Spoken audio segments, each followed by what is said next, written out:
हमारे भारतीय इतिहास में कुछ इमारतें सिर्फ पत्थर और कलाकृति नहीं, बल्कि अटूट भक्ति और अजय शक्ति की कहानी कहती है। ऐसे ही महाराष्ट्र के एलोरा की पहाड़ी में स्थित कैलाश मंदिर, जहां पे एक ऐसा ही अद्भुत मॉन्यूमेंट है। ये मंदिर न केवल अपनी साधारण आर्किटेक्चर के लिए जाना जाता है, बल्कि इसके साथ जुड़ी लोक कथाएं भी बहुत फेमस है। एक लोक कथा जो यहाँ पे बहुत ज्यादा फेमस है, जो औरंगजेब से जुड़ी है, उसकी क्रूरता के बारे में। सदियों पुरानी बात है, जब दिल्ली की गद्दी पर क्रूर मुगल बादशाह औरंगजेब का शासक आया था, तो उसका एक ही मकसद था, बाकी सभी धर्मों को मिटाना और अपने धर्म को फैलाना। उसकी नज़र एलोरा के इस भव्य मंदिर पर पड़ी, जो एक ही विशाल चट्टान को काटकर बनाया गया था। औरंगजेब को यह यकीन नहीं हुआ कि इंसान ऐसी कोई कलाकृति बना सकता है। उसने इसे अल्लाह की शान के खिलाफ माना और इसे खत्म करने का आदेश दिया। उसने अपने सबसे काबिल सरदार को इस मंदिर को 3 महीने में मिट्टी में मिलाने का हुक्म दिया।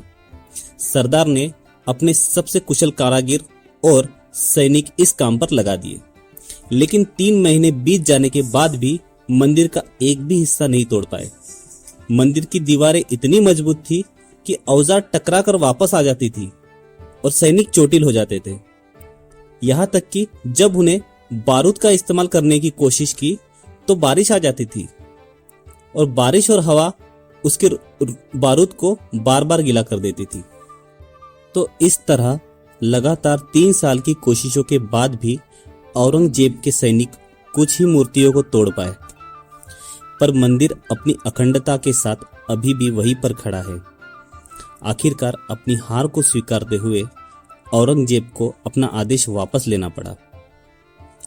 इस स्टोरी से यह साबित होता है कि कला और भक्ति की शक्ति किसी भी शासक की क्रूरता से अधिक शक्तिशाली होती है।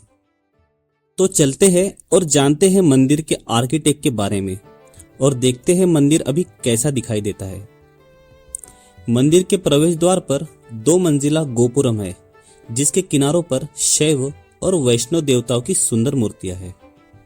प्रवेश द्वार के भीतर 2 बड़े आंगन हैं, जिनमें 2 विशाल आदमकद हाथी खड़े हैं, क्योंकि राष्ट्रकूट राजाओं के लिए हाथी उनकी शक्ति और समृद्धि का प्रतीक था, क्योंकि उन्होंने अपने हाथी सेना से कई युद्ध जीते थे।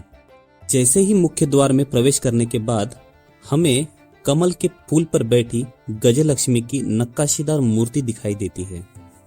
यह माना जाता है कि जो भक्त भगवान शिव को समर्पित होता है, उन्हें समृद्धि का वरदान प्राप्त होता है।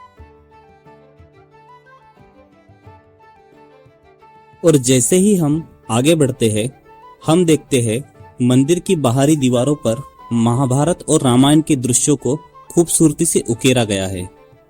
रामायण पैनल में भगवान राम के वनवास से लेकर लंका में वानर सेना द्वारा पुल बनाने तक के कई दृश्य हैं, जबकि महाभारत पैनल में भगवान श्री कृष्ण के कारनामों और महान युद्ध के दृश्य दिखाए गए हैं। ये एपिक सीन्स न केवल कलात्मक है, बल्कि हमारे इतिहास और स्पिरिचुअलिटी का भी हिस्सा है। इस मंदिर का डिजाइन सिर्फ वास्तुकला का कमाल नहीं है, बल्कि यह ब्रह्मांडीय विज्ञान यानी कॉस्मोलॉजी का भी प्रतीक है। मुख्य मंदिर की ओर जाने वाली सीढ़ियों पर चढ़ना प्रतीकात्मक रूप से सांसारिक जीवन से आध्यात्मिक और स्वर्गीय यात्रा को दर्शाता है। विद्वानों के अनुसार यह यात्रा पदार्थ से मन की ओर और सांसारिकता से आध्यात्म की ओर एक जर्नी है। ऐसा माना जाता है कि इस मंदिर पर मूल रूप से सफेद रंग का मोटा प्लास्टर था, जिससे यह पवित्र कैलाश पर्वत के समान दिखता था। यही वजह है कि इसे रंग महल भी कहा जाता था। कुछ विद्वानों का मानना है कि यह भगवान शिव के निवास कैलाश पर्वत का सिर्फ एक मेटाफर यानी रूपक है।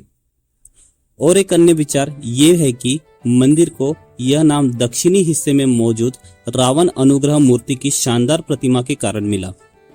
इस प्रतिमा में रावण को कैलाश पर्वत को हिलाते हुए दिखाया गया है, जहां भगवान शिव अपने पैर के एक अंगूठे से उसके अहंकार को कुचल रहे हैं। कैलाश मंदिर आज भी अपनी कला, भक्ति और रहस्य के साथ खड़ा है।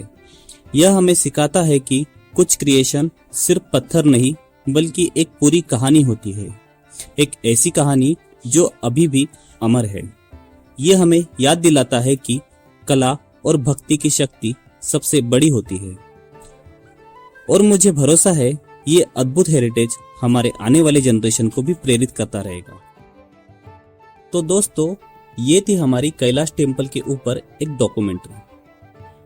और एक बात जो मैं आपको बताना चाहता हूँ, जो मुझे बहुत अजीब लगी, जब मैं कैलाश टेम्पल एक्सप्लोर कर रहा था तो मुझे एक एंट्री गेट के पास एक डोर दिखा, उस पे लॉक लगा था।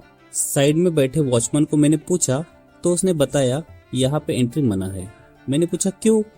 तो उन्होंने बताया यहाँ पे ओनली जापानीज आर्कियोलॉजिस्ट ही आते हैं। बस इतना बताया और वहां से वो चला गया। मेरे माइंड में एक क्वेश्चन था, ऐसा क्यों? तो दोस्तों, मुझे कमेंट में जरूर बताना। अगर आपको यह वीडियो पसंद आया हो तो इसे लाइक, शेयर और सब्सक्राइब करना मत भूलना। मिलते हैं अगले व्लॉग में, तब तक के लिए stay curious, take care, bye.